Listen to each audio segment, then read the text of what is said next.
Assalamualaikum warahmatullahi wabarakatuh. Perkenalkan, nama saya Reski Amanda dengan NIM 2020203861211043. Pada video kali ini saya akan menjelaskan tentang cara pengolahan data dengan SPSS dan penyajian data.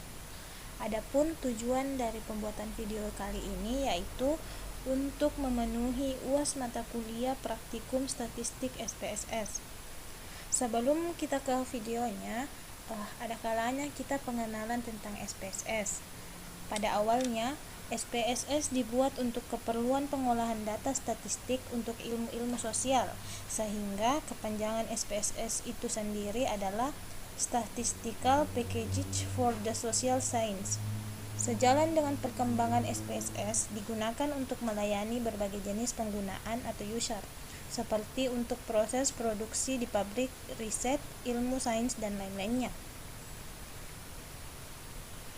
SPSS dapat membaca berbagai jenis data atau memasukkan data secara langsung ke dalam SPSS data editor.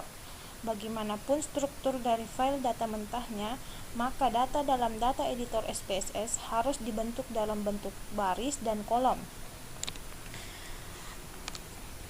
Setelah mendengar penjelasan itu, langsung saja kita ke video cara pengolahan data dengan SPSS dan penyajian data. Hal-hal yang perlu dilakukan pertama yaitu kita membuka aplikasi SPSS. Jika di laptop kalian belum ada aplikasi SPSS, maka terlebih dahulu installah aplikasi SPSS. Setelah pada layar monitor laptop Anda telah terbuka SPSS, di pojok kiri terdapat dua tempat data view dan variable view. Data view itu merupakan tempat untuk menginput data statistik, sedangkan variable view itu untuk menginput variabel statistik.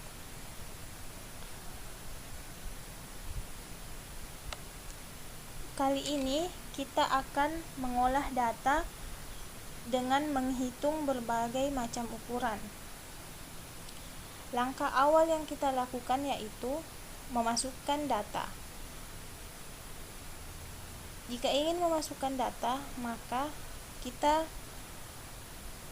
yang pertama-tama mengedit data di variabel view, yang dimana di sini ada name, type, width, decimal, label, values, missing, column, alleging, measure, dan row. Di kolom name kita bisa memasukkan deskripsi kolom yang akan dibuat, seperti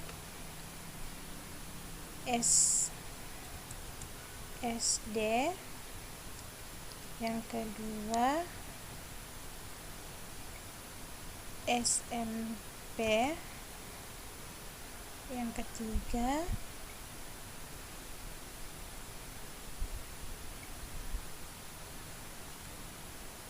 SMA. Pada kolom name ini kita tidak bisa menggunakan spasi. Setelah ini di kolom desimal jika angka yang disajikan dalam data tidak memiliki desimal, maka kita ubah di desimal ini menjadi angka 0. Begitupun dengan ini kita ubah jadi 0. Begitu pula dengan ini. Setelah mengedit data di variable view, maka kita kembali ke data view dan jadinya seperti ini. Setelah itu kita masukkan data di sini, seperti pada SD itu 9, SMP 30, SMA 121, salah 1243. Yang kedua SD 2, SMP 9, SMA 1002. Yang ketiga 1 9 9 29. Yang keempat 1 13 dan 880. Yang kelima 2 9 dan 842. Setelah kita memasukkan data ke data view, maka hal selanjutnya yang dilakukan yaitu kita masuk ke analyze, terus deskriptif statik, terus deskriptif.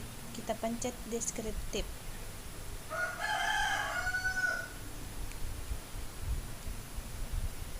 Setelah muncul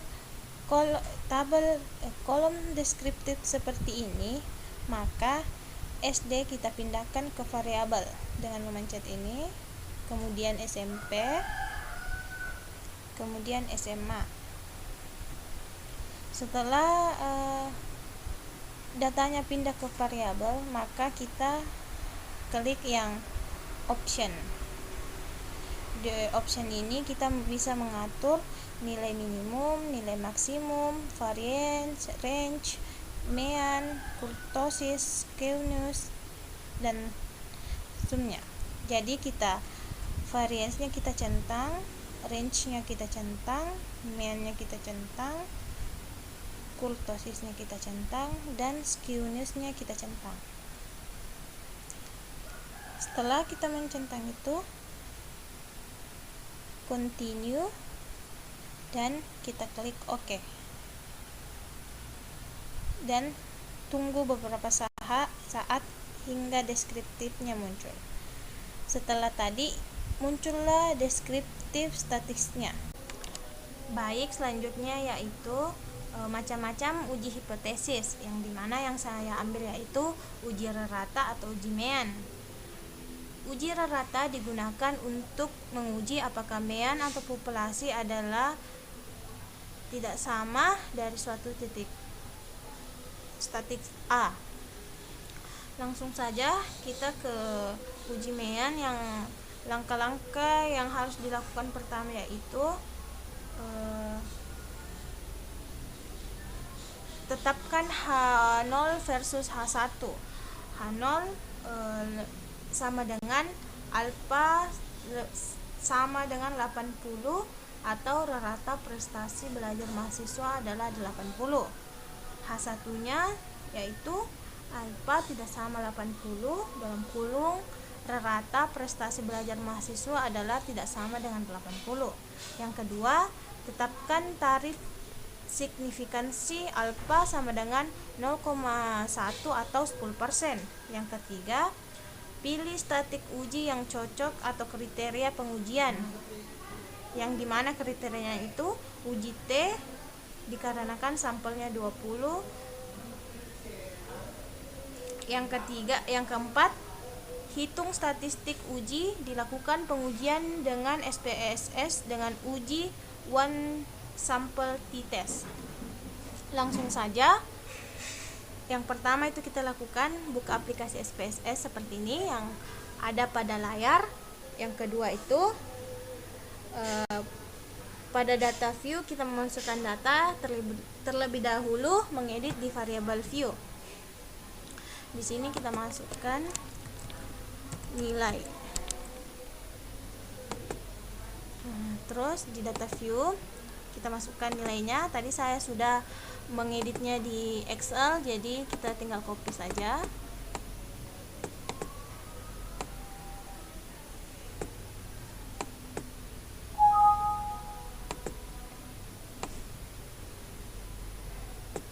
Ctrl C, Ctrl V. Ya, oke. Setelah ini, setelah datanya telah ada, kita pencet analyze, terus compare mean, terus one sample t-test. Kita klik,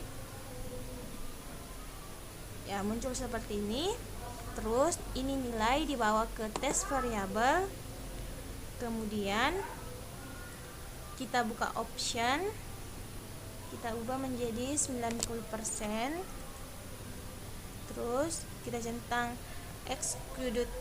excluded cases analyzed by analysis, continue, terus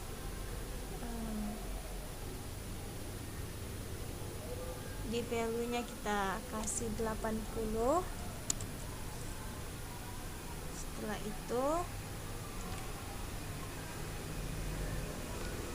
kita klik OK.